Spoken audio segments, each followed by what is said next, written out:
Nuestro Padre y nuestro Dios, qué gran privilegio el de venir a este lugar para cantar alabanzas a tu nombre y para escuchar tu voz hablándonos a través del estudio de tu santa palabra.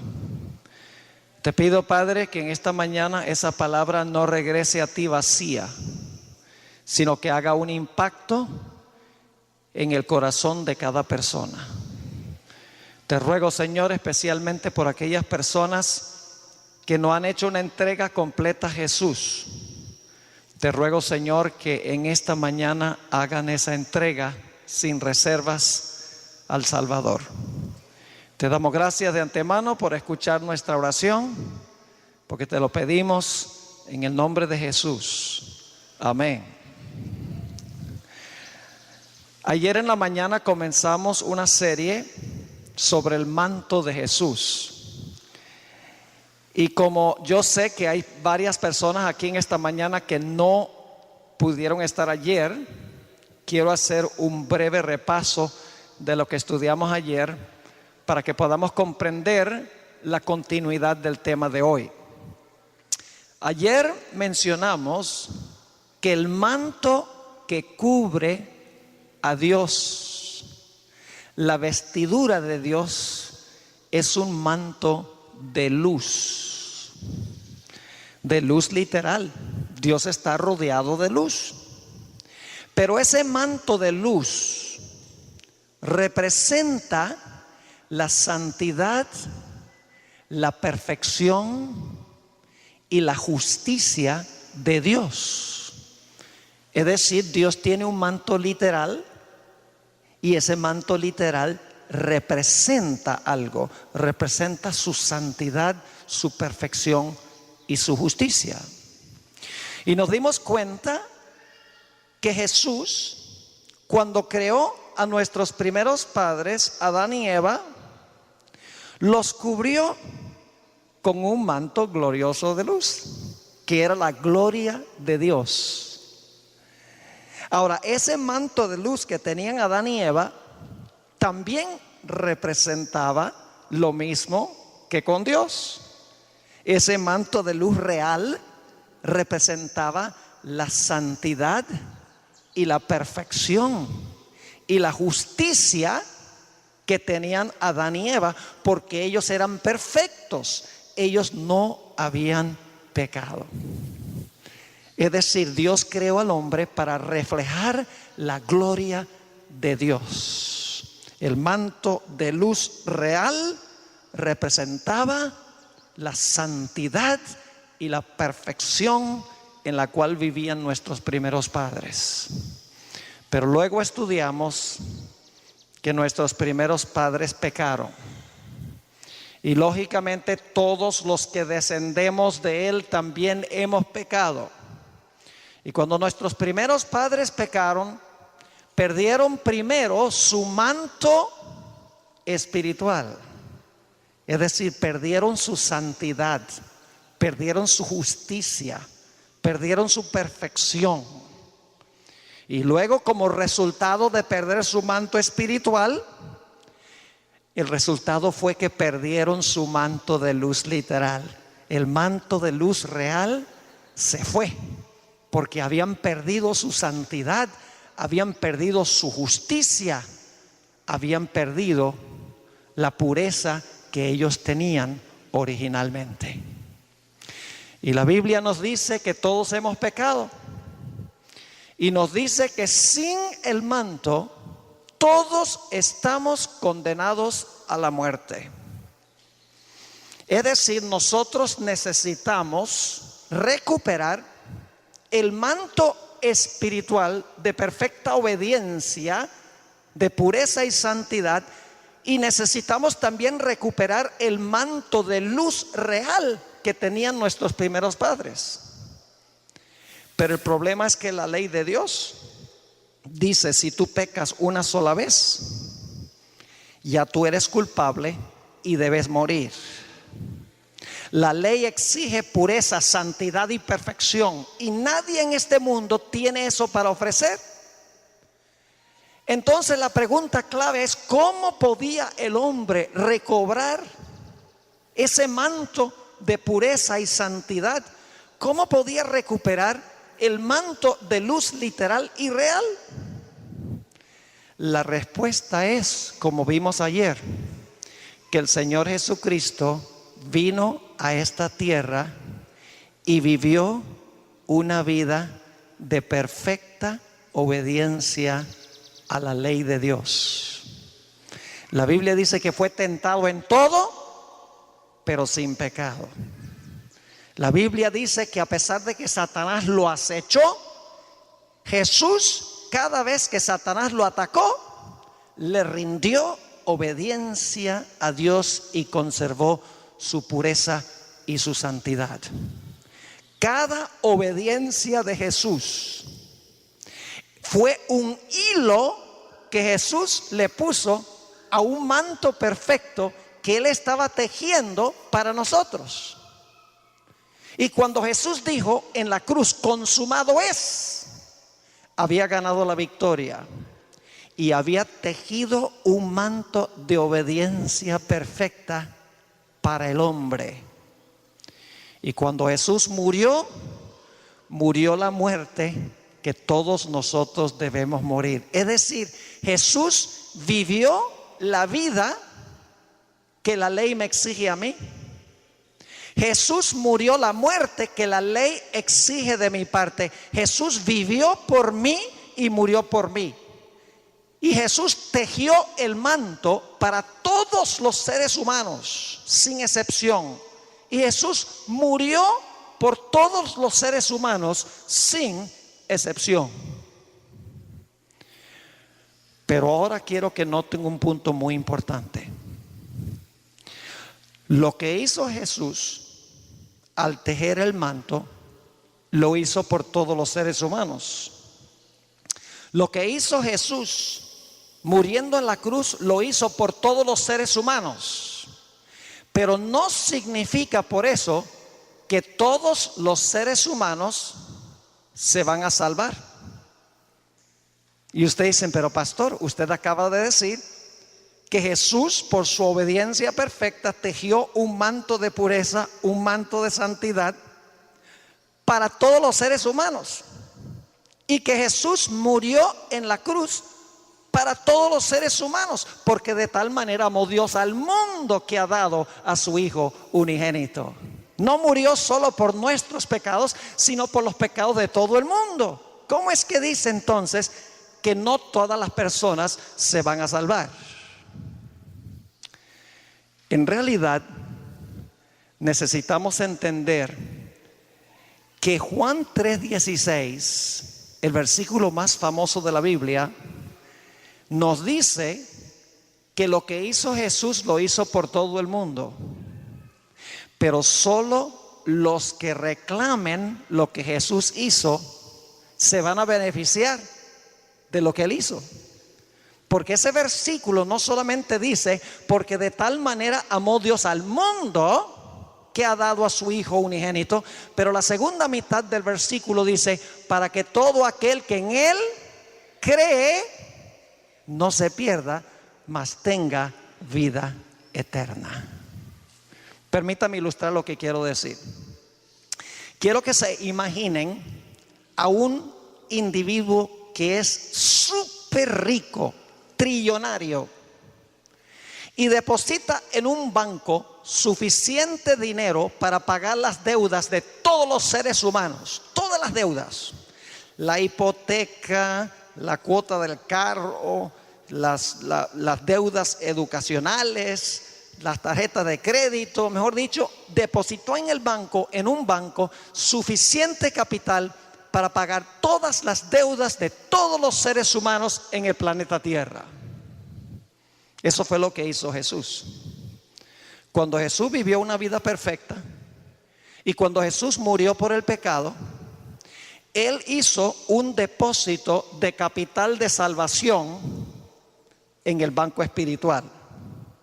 Pero hay una condición, y es que usted tiene que ir a reclamar el capital que está en el banco.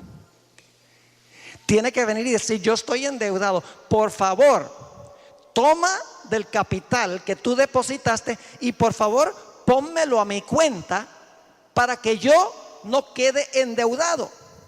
El hecho de que el dinero está en el banco no significa que la persona va a quedar libre de deudas, porque tengo que reclamar, tengo que pedir el capital que fue depositado. Y así es con Jesús. Jesús hizo la provisión para salvar a todos los seres humanos, pero nosotros tenemos que reclamar la provisión que Él hizo. Permítame leerles una cita muy interesante. Se encuentra en el libro Historia de la Redención, página 405. Es un libro escrito por Elena White. En realidad nosotros aquí estamos siguiendo el orden del santuario, porque primero Jesús vino aquí a vivir entre nosotros en el campamento. Israel vivía alrededor del santuario. Luego entró al atrio, a donde estaba el altar de sacrificio, y murió. Y luego entonces entró en el lugar santo del santuario para interceder. Ahora noten lo que dice esta cita tan interesante. El rasgamiento del velo del templo, cuando Jesús murió el velo se rasgó, demostró que los sacrificios y los ritos judaicos ya no serían aceptados. El gran sacrificio ya había sido ofrecido y aceptado. Y el Espíritu Santo, que descendió en el día del Pentecostés, apartó la atención de los discípulos del santuario terrenal para dirigirla al santuario celestial, donde Jesús entró. Aquí viene la parte clave: donde Jesús entró por medio de su propia sangre para derramar sobre sus discípulos los beneficios de su expiación. ¿A qué fue Jesús? Al lugar santo del santuario para derramar sobre sus discípulos, ¿qué cosa? Los beneficios de su expiación. Cuando Jesús vivió y murió, hizo el depósito en el banco, pero nosotros tenemos que reclamar lo que Él hizo y tenemos que hacerlo nuestro.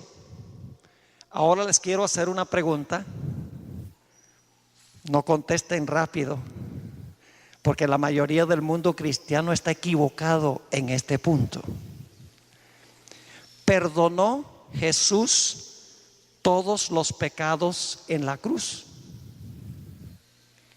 Si ustedes le hacen esa pregunta en una iglesia cristiana, la vasta mayoría de las personas van a decir que Jesús perdonó los pecados en la cruz.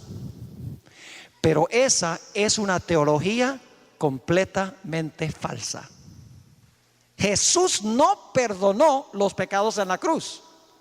Jesús hizo provisión para que yo pudiera reclamar los beneficios y Él me pudiera perdonar. Ahora quiero leer algunos versículos de la Biblia para que ustedes vean esto claro, porque la mayoría de la gente no entiende esto. No entiende lo que Jesús está haciendo hoy en el cielo. La mayoría de los cristianos dicen: sí, Cristo vino, vivió una vida santa por mí y murió una muerte para que yo no tenga que morir, y aleluya, gloria al Señor. Y no quiero decir que no es importante eso, pero la provisión no significa la salvación. Hay que reclamarlo.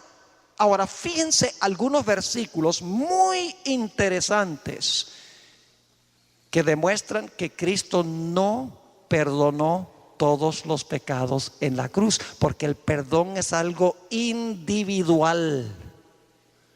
Noten Hechos 2 y el versículo 38. Lo que estamos estudiando es solemne, vital e importante, porque la mayoría del mundo cristiano está equivocado en cuanto a esto. Tiene un concepto errado en cuanto a la salvación. Hechos 2:38, y leamos con cuidado. Esto es el día del Pentecostés, 50 días después de la resurrección de Jesús. Ya Jesús vivió, ya Jesús murió, ya Jesús se fue al cielo.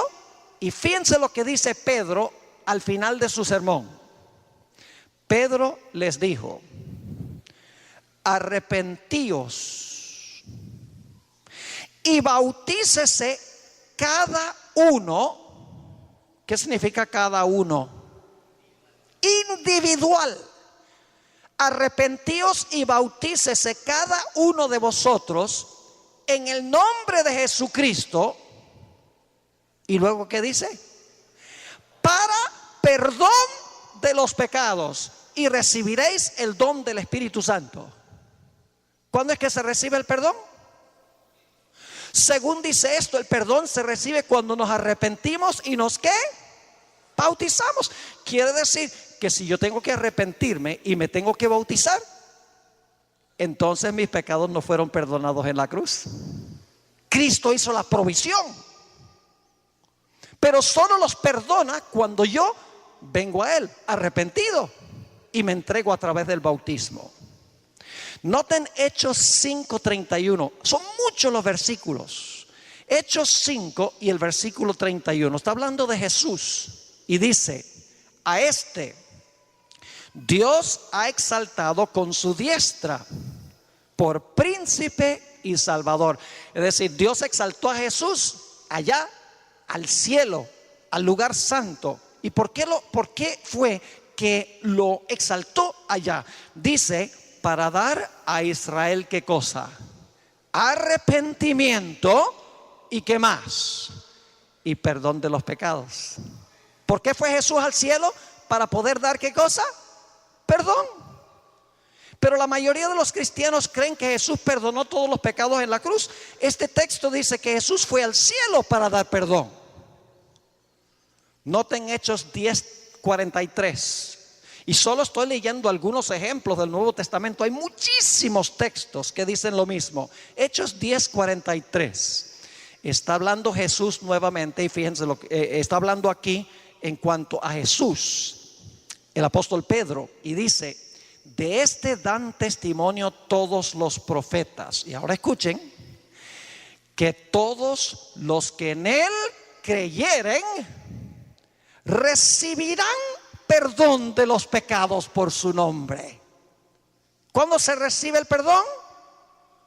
Cuando se cree en Jesús, cuando una persona se arrepiente y cuando una persona es bautizada, según vimos. Noten primera de Juan 1:9. Primera de San Juan, el capítulo 1 y el versículo 9. Dice, y escuchen, este es un sí condicional. Dice: si confesamos nuestros pecados. ¿Hay alguna condición? Sí. Si confesamos nuestros pecados, Él es fiel y justo. ¿Para qué? Para perdonar nuestros pecados y limpiarnos de toda ¿qué? Y limpiarnos de toda maldad. ¿Cuándo es que el Señor Jesucristo perdona nuestros pecados? ¿Cuando murió en la cruz? No. Cuando nosotros nos arrepentimos, cuando nosotros confesamos, cuando nosotros creemos en Él, cuando nosotros nos bautizamos, todos estos textos dicen eso, es que el Señor Jesucristo toma la vida que Él vivió y me la pone a mi cuenta. Y toma la muerte que Él sufrió y me la acredita a mi cuenta. Y entonces ahora lo que hizo Jesús es puesto o me es acreditado a mí. Quiero que noten algunos versículos más aquí rápidamente en cuanto a este asunto del perdón de los pecados. Escuchen esto. Lucas 17, 3 y 4. Lucas 17, 3 y 4. Dice allí: mirad por vosotros mismos. Si tu hermano pecare contra ti, repréndele. Y ahora escuchen esto. Y si se arrepintiere, ¿qué dice? Si se arrepintiere, ¿qué? Perdónale. ¿Hay alguna condición individual para recibir el perdón? Claro que sí. Dice, si se arrepintiere, perdónale. Y si 7 veces al día pecare contra ti, y 7 veces al día volviere a ti diciendo, me arrepiento, perdónale. Clarito. El arrepentimiento individual y personal precede al perdón. La confesión del pecado precede al perdón. El creer o confiar en Jesús precede al perdón. Inclusive en el momento del bautismo vamos a ver que es que el Señor Jesucristo nos perdona nuestros pecados. Ahora quiero leerles un pasaje de Hechos 8, 20 al 23, a donde se está hablando de un personaje llamado Simón el Mago, que quería comprar el don del Espíritu Santo para usarlo con fines lucrativos. Y cuando Pedro se dio cuenta de eso, quiero que noten lo que dijo Pedro. Hechos 8:20. Entonces Pedro le dijo, tu dinero perezca contigo. ¿Has pensado que el don de Dios se obtiene con dinero? No tienes tu parte ni suerte en este asunto, porque tu corazón no es recto delante de Dios. Y ahora escuchen. Arrepiéntete pues de esta tu maldad. ¿Qué debía hacer? Arrepentirse de su maldad. Y ruega a Dios, y quizá te sea perdonado el pensamiento de tu corazón. ¿Cuándo es que el Simón el Mago iba a ser perdonado? ¿Fue perdonado en la cruz? No. Sería perdonado si ¿qué? Si se arrepiente, ruega a Dios y ¿qué? Según dice esto, ruega a Dios y entonces su pecado sería ¿qué? Su pecado sería perdonado. Vamos a leer 1 o 2 textos más. La Biblia es clara en cuanto a esto. Hebreos 7 y el versículo 25. Hebreos 7 y el versículo 25. Está hablando de la intercesión de Jesús. Mire, usted le pregunta a la gente hoy en día, a los cristianos, usted le pregunta, oye, ¿qué está haciendo Jesús en el cielo ahora? ¿Qué fue a hacer Jesús cuando se fue al cielo? ¿Por qué Jesús no ha regresado en 2000 años? Y muchos cristianos van a decir, bueno, de verdad que yo no sé qué está haciendo ahora. ¿Qué se fue a hacer allá? Si todo terminó en la cruz del Calvario, si todos los pecados se perdonaron en la cruz del Calvario, ¿para qué 2000 años de historia eclesiástica? La explicación es sencilla. Durante los últimos 2000 años, el Señor Jesucristo le está aplicando a individuos la provisión que Él hizo en la cruz. Es decir, personas, individuos que vienen a Jesús. Durante los últimos 2000 años, Jesús está intercediendo por ellos, poniendo a cuenta de ellos su vida y su muerte. Note lo que dice Hebreos 7:25, clarito. Dice, por lo cual también puede salvar perpetuamente. Ahora escuchen, a los que por Él, a los que por Jesús se acercan a Dios. ¿A quiénes salva? A los que por Jesús se acercan a Dios, viviendo siempre, ¿para qué? Viviendo siempre para interceder por ellos. Entonces, ¿qué es lo que está haciendo Jesús hoy? El Señor Jesucristo hoy está recibiendo las oraciones individuales de la gente. Gente que está en pecado, gente que está perdida. La provisión está en el banco, el capital está depositado, la vida perfecta está ahí, la muerte que sufrió está ahí, y Jesús sencillamente está esperando el arrepentimiento, la confesión, que yo confíe en Jesús y que tome el paso del bautismo. Y entonces Jesús dice, ajá, ahora lo que yo hice te lo pongo a tu cuenta. Lo hice por ti, pero tú tienes que reclamarlo. Y entonces en ese momento el Señor Jesucristo toma el manto perfecto de su justicia y me lo pone a mí. Y la muerte que Él sufrió, ya no la tengo que sufrir yo, porque la sufrió Él en mi lugar. ¿Están entendiendo? Y ese es el manto espiritual que nos pone el Señor Jesucristo, el manto de su justicia, porque es la obediencia de Él la que se pone a mi cuenta. Es la vida perfecta que depositó Él en el banco del cielo la que se me pone a mi cuenta. Pues yo tengo una vida mala, llena de pecado, pero cuando yo le digo al Señor Jesús: Señor Jesús, me arrepiento, Señor Jesús, confieso que soy un pecador, Señor Jesús, pero confío en lo que tú hiciste por mí en la cruz, Señor Jesús, creo. El Señor Jesucristo dice: está bien, ahora voy a sacar del capital del banco mi vida perfecta y te la voy a poner a tu cuenta. Y ya mi Padre no te va a mirar a ti, sino que me va a mirar a mí, porque tú eres acepto en mí. Ya no tienes que morir, porque la muerte que yo sufrí, yo te la pongo a tu cuenta. ¡Qué glorioso mensaje! Y sin embargo, como mencionamos, hay que cumplir la condición del arrepentimiento. ¿Saben ustedes lo que es el arrepentimiento? El arrepentimiento es tristeza por el pecado. Y estar tan tristes que estamos dispuestos de abandonarlo.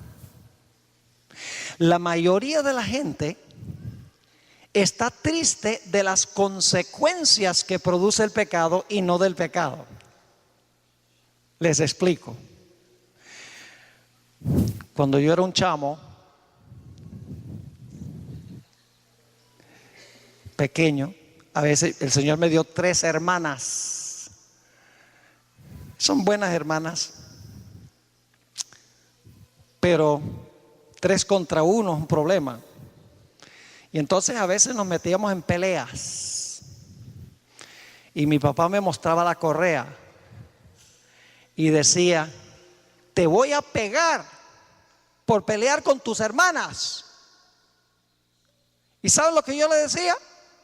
Ay, papá, perdón.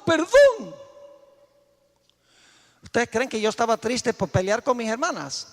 No, la tristeza era que me iban a dar correa. Es decir, estaba triste de las consecuencias que me iban a dar mis acciones y no del acto pecaminoso en sí mismo. Fue el mismo sentir de Judas. Judas, la Biblia dice que se arrepintió. No se arrepintió de haber entregado a Jesús, sino que se arrepintió de que el plan no le salió como quería que saliera. Se arrepintió de las consecuencias del pecado y no del pecado mismo. Es decir, nosotros queremos aferrarnos al pecado, pero queremos quitar las consecuencias. Pero para recibir el perdón, la Biblia dice que nosotros tenemos que arrepentirnos. ¿Y saben algo? Yo por mí mismo no me puedo arrepentir. El arrepentimiento es un regalo de Dios. Nada de esto lo hacemos nosotros. Cuando yo digo que tenemos que arrepentirnos, el arrepentimiento nuestro viene de Dios. En Romanos 2:4 dice que la bondad de Dios nos lleva al arrepentimiento. ¿Qué es lo que nos lleva a arrepentirnos? ¿La qué? La bondad de Dios. ¿Saben lo que pasa? Cuando yo visito la cruz del Calvario y veo a Jesús colgado allí, con las manos atravesadas con clavos, los pies, lo veo con una corona de espinas y lo oigo clamando: Dios mío, ¿por qué me has desamparado? Yo miro a Jesús y le digo: Señor Jesús, ¿por qué te pasó esto? Y Jesús va a decir: por tus pecados. Y en ese momento, cuando Él dice por tus pecados, yo voy a decir: mis pecados te crucificaron allá. Ay, Señor, el pecado es horrible. Yo no quiero nada que ver con el pecado.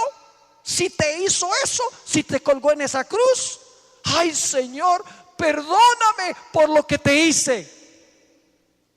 Eso ya es tristeza por el pecado, no tristeza por las consecuencias del pecado.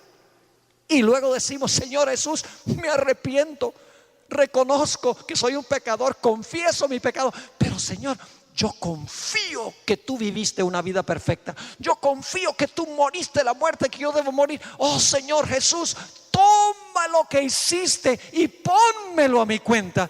Y entonces Jesús toma lo que él hizo, lo pone a mi cuenta, y Dios me mira como si nunca hubiera pecado. Como dijo el apóstol Pablo: soy acepto en el amado.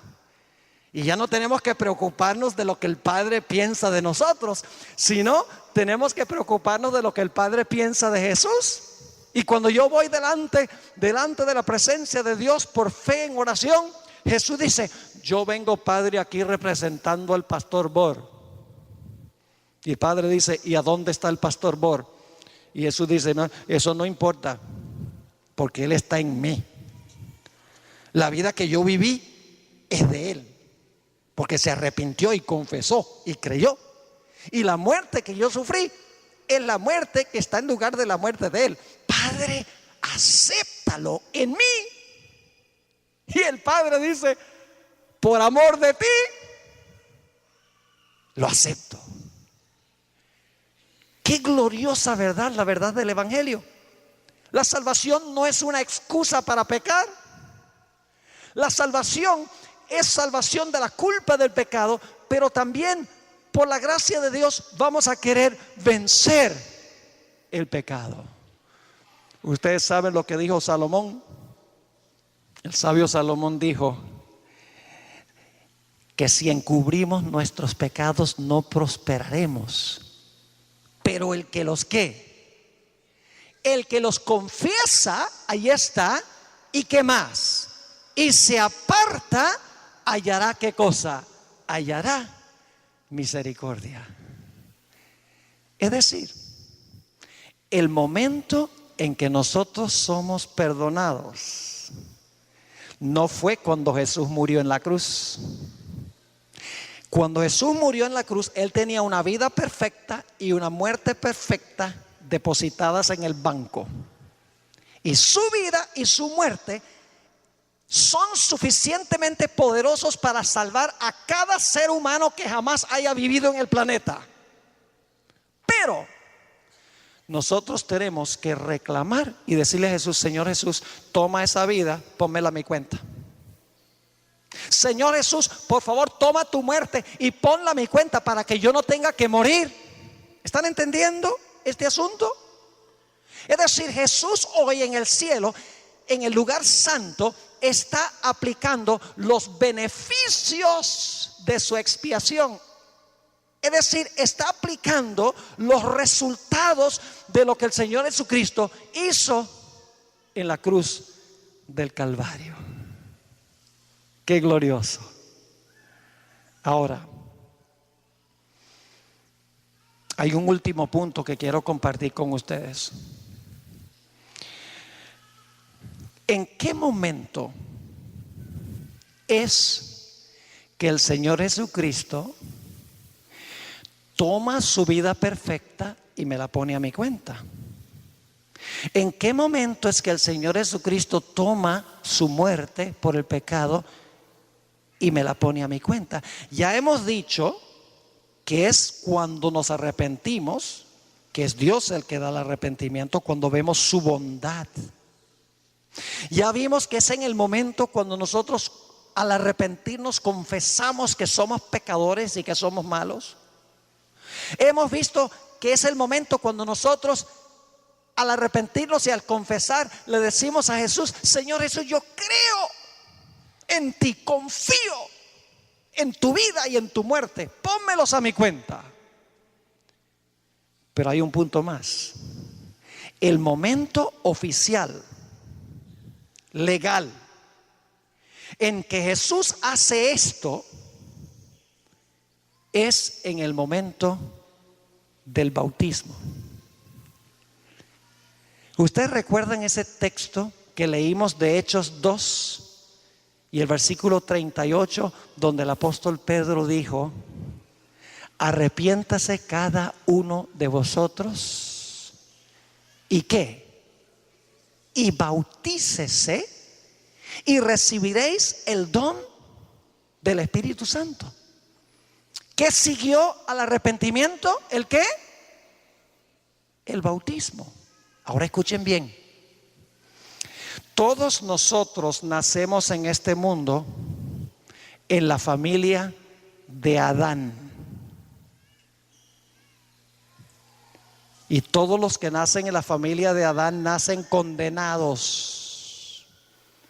Porque todos los que descienden de Adán son pecadores. Y la paga del pecado es ¿qué? Muerte. Nacemos en la familia de los perdidos. Y la pregunta clave es: ¿cómo puedo escapar yo de la familia de los perdidos, de la familia de los condenados? ¿Cómo puedo escapar yo de esa familia y cambiar de familia a la familia de Jesús? El apóstol Pablo nos da la respuesta. Romanos el capítulo 6. Si van conmigo a Romanos el capítulo 6, vamos a leerlo. El apóstol Pablo nos dice cómo es que nosotros podemos escapar de la familia de los condenados para entrar a la familia de los salvos. Dice en Romanos el capítulo 6 y el versículo 3: ¿o no sabéis que los que hemos sido bautizados en Cristo Jesús hemos sido bautizados en su muerte? Cuando somos bautizados en la muerte ¿de quién? De Jesús. Porque, escuchen bien, porque somos sepultados juntamente con Él. Es decir, morimos con Él y ¿qué? Y fuimos sepultados juntamente con Él para muerte. ¿Y cómo sucedió? ¿Por el qué? Por el bautismo. A fin de que como Cristo resucitó de los muertos por la gloria del Padre, así nosotros también andemos en novedad de vida. Porque si fuimos plantados juntamente con Él en la semejanza de su muerte, así también lo seremos en la de su resurrección. ¿Sabe lo que pasa en el bautismo? Esto es glorioso, es increíble, pero es la verdad. En el momento del bautismo es cuando yo me despojo del primer Adán y me uno a la familia del segundo Adán, de Jesús. Y fíjense que Dios no puede haber dado una ceremonia más poderosa que esta. Y les explico por qué. Aquellos que han visto un bautismo por inmersión saben que el pastor dice en el nombre del Padre, del Hijo y del Espíritu Santo, y entonces el ministro sepulta a la persona debajo del agua y luego la saca. Y fíjense lo que sucede. Cuando la persona está fuera del agua, está respirando como si estuviera viviendo su vieja vida, y luego inmediatamente antes de ser sepultado en el agua deja de respirar. Y cuando está debajo del agua, sepultado debajo del agua, ¿no qué? No respira. Igual que en la muerte. Cuando una persona muere, expiró, ya no respira más. En el sepulcro, la persona ya no respira más. Pero cuando se saca la persona del bautisterio del agua, ¿qué es lo primero que hace la persona? Respira de nuevo. ¿Cómo puede Dios haber escogido una ceremonia más poderosa para ilustrar nuestra incorporación a Jesús? Es decir, en el bautismo, cuando yo muero, cuando yo soy sepultado y cuando salgo del agua, Dios me está incluyendo en ese acto en la muerte, sepultura y resurrección de Jesús. Es decir, me está incluyendo en Él. Ahora no estoy en mí, sino que estoy en Él. En ese momento me estoy incorporando a la familia. ¿Y saben lo que dice Jesús? Cuando yo participo en la muerte de Jesús, su sepultura y su resurrección en el bautismo, y Dios me incluye en Él, entonces ahora Jesús viene y le dice al Padre: Padre, tengo un nuevo hermano. Sí, porque antes era hijo de la ira. Y el Padre dice: ¿tienes un nuevo hermano? ¿Y cómo se llama el nuevo hermano? El pastor Esteban Bor es mi nuevo hermano. Entonces el Padre me dice: ¿el pastor Bor es tu hermano? Sí. Ah, pues si el pastor Bor es tu hermano, es hijo mío también. Eso es lo que quiso decir Jesús cuando declaró: yo soy el camino, la verdad y la vida. Nadie viene al Padre sino por mí. Es decir, cuando yo muero con Cristo, soy sepultado con Cristo, resucito con Él, simbólicamente Dios me incluye en Jesús. Y ahora el Padre no me mira a mí, sino que el Padre mira a Jesús, porque yo estoy en Él. Qué gloriosa verdad. Y qué importante es el bautismo. El bautismo es la ceremonia de incorporación a Jesús. Es el momento cuando en realidad Dios borra nuestro registro de pecado, nos acredita la vida perfecta de Jesús y nos acredita, nos pone a nuestra cuenta la muerte de Cristo Jesús. Por eso el Señor Jesucristo dijo: al menos que tú nazcas de nuevo, que nazcas del agua y del Espíritu, tú no puedes ver ni puedes entrar al reino de Dios. Es una imposibilidad, porque tú tienes que ser incluido en Jesús. Tú tienes que morir con Él, tienes que ser sepultado con Él y resucitar con Él. Y eso sucede en el momento del bautismo. Es una ceremonia crucial, porque Jesús dijo: todo el que creyere y fuere ¿qué? Y fuere bautizado será salvo. Así de importante es el bautismo. Es el momento oficial cuando Jesús toma su vida y su muerte y me los acredita a mi cuenta. Sí, yo tengo que arrepentirme y confesar y creer en Él, pero lo que sella eso, lo que lo hace legal, es la ceremonia bautismal. Ahora permítame mencionarles algo ya para terminar. Hay personas que le tienen mucho miedo a la muerte. Yo recuerdo muy bien a un pastor, uno de los pioneros en Venezuela, Ismael Rojas y Rojas. Era un gran director de colportores. Era temerario, no tenía miedo de meterse en ninguna parte.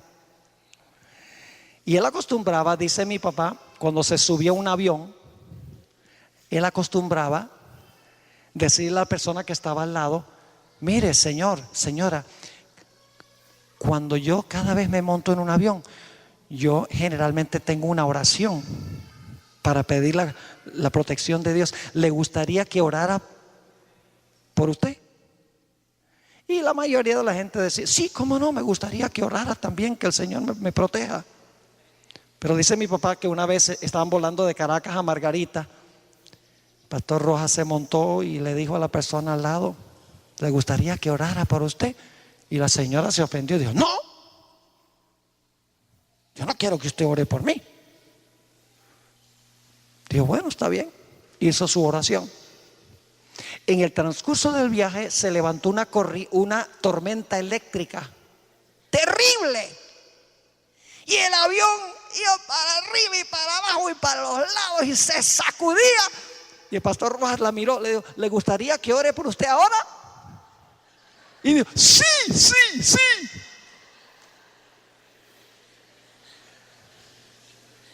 Porque la gente le tiene miedo a la muerte.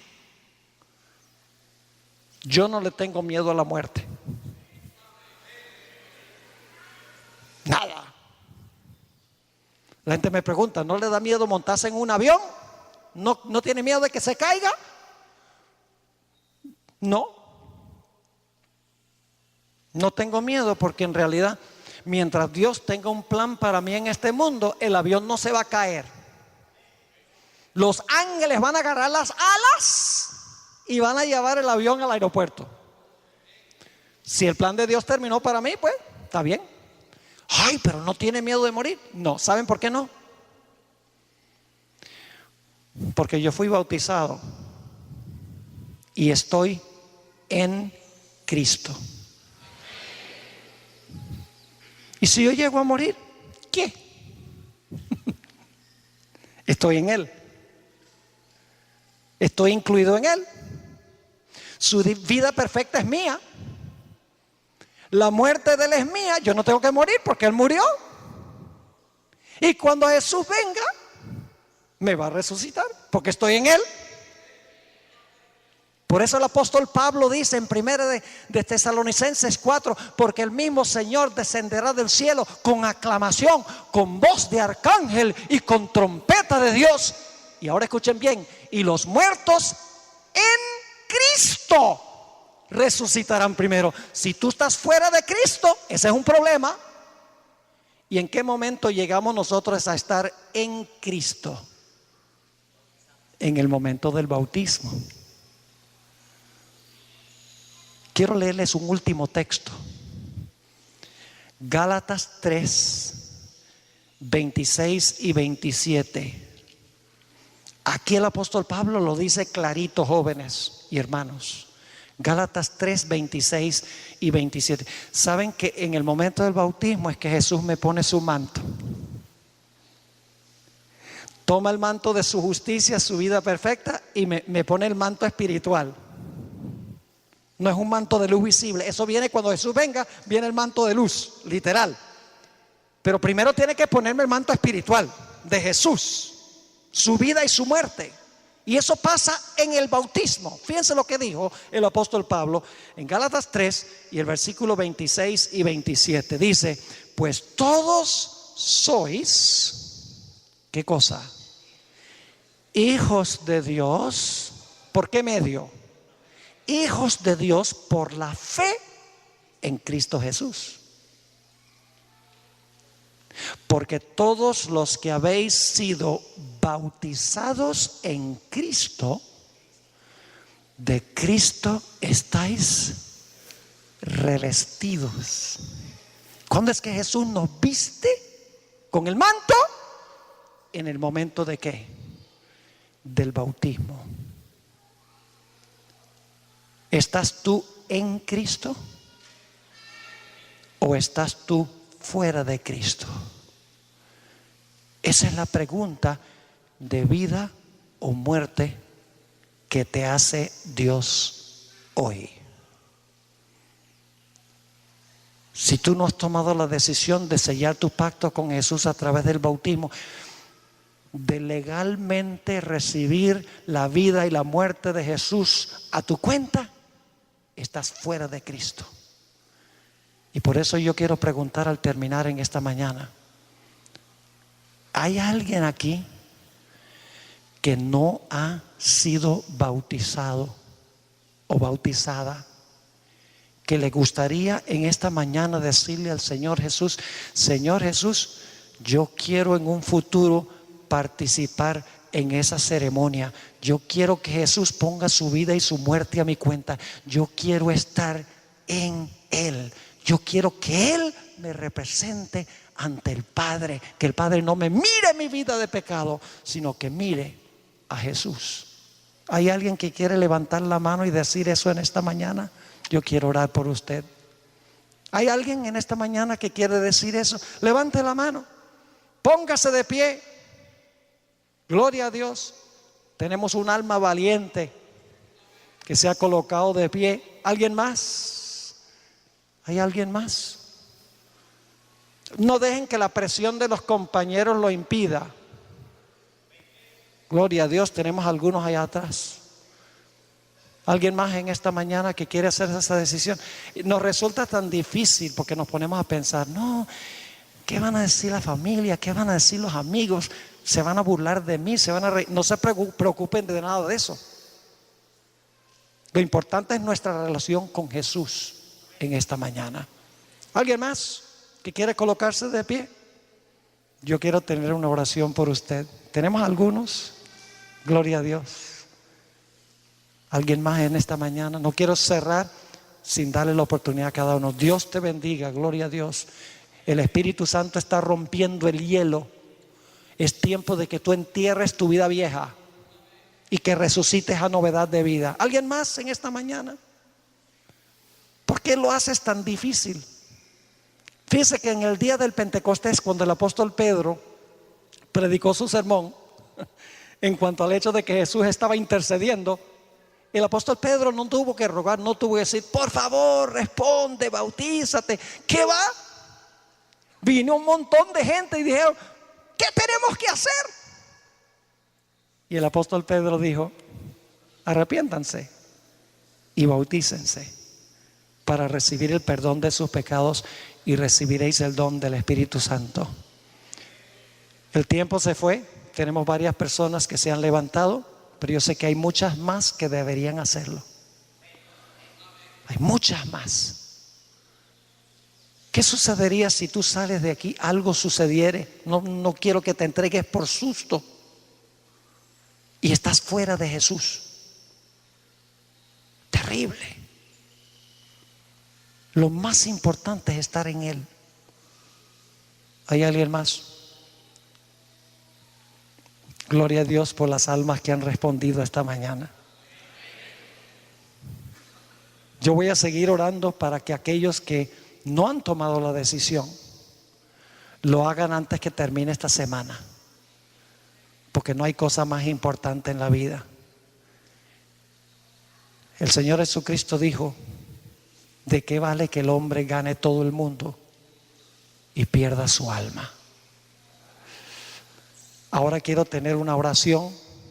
Si durante la oración otra persona se quiere parar, tenemos a varios, pero yo sé que hay otros aquí que tienen una lucha terrible en su corazón. Yo quiero pedirte, por favor, párate antes que termine la oración. Responde a la voz de Jesús. Oremos. Nuestro Padre y nuestro Dios, gracias por el regalo de Jesús. Gracias por regalarnos a tu Hijo, no por un tiempo, sino para siempre, miembro de la raza humana. Gracias porque tuviste la valentía de mandarlo para vivir una vida perfecta y para morir por el pecado. Padre, te doy gracias por estas personas, por estos jóvenes que se han colocado de pie en un lugar público, expresando su deseo de sellar su pacto con el Señor Jesús. Te ruego, Señor, que no permitas que nada ni nadie las desanime de esta decisión que han tomado. Yo sé que hay otros aquí en esta mañana que tienen una lucha en su corazón, en su mente, saben que deben pararse, pero hay presiones de amigos y compañeros, familia, trabajo, tantas trabas que ponemos nosotros en nuestra mente y por lo tanto no han respondido. Te ruego que en este mismo instante, Señor, tu Espíritu Santo prevalezca y que puedan colocarse de pie y puedan decir, yo también escojo estar en Cristo. Te doy gracias, Padre, por habernos acompañado. Te ruego por aquellos que no han respondido, sigue trabajando con ellos. No los dejes quietos. Acéchalos por medio de tu Espíritu Santo, para que antes que termine la semana tomen su decisión. Gracias, Padre, por escuchar nuestra plegaria.